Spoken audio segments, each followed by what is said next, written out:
Today's chord is A major. Start with your middle finger on the 2nd fret of the 4th string. Underneath, place your 3rd finger on the 2nd fret of the 3rd string. And then underneath, place your 4th finger on the 2nd fret of the 2nd string. Throw your thumb over top, mute the low string by touching it lightly, all right?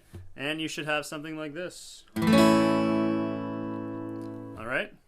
Another fingering you can use is 1, 2, and 3, all on the 2nd fret, but I find it easier to fit 2, 3, and 4 because your 4th finger is a lot smaller.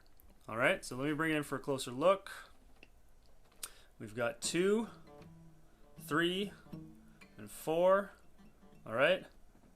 All on the 2nd fret on the 4th, 3rd, and 2nd strings. Again, you can use 1, 2, and 3, but I find that a little more crowded. Keep your thumb on top, muting the low string.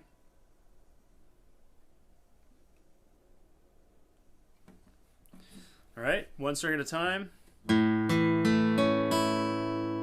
Lean to the right with your fingers a little bit if you have to. If you can't get all the strings clear, might help just get your fingers a little closer to that fret for clarity. All right. If you find these videos helpful and informative, you can show your appreciation by leaving a comment in the comment section or giving me an upvote. If you have any questions, leave them in the comment section, or any requests, leave them in the comments. Thanks.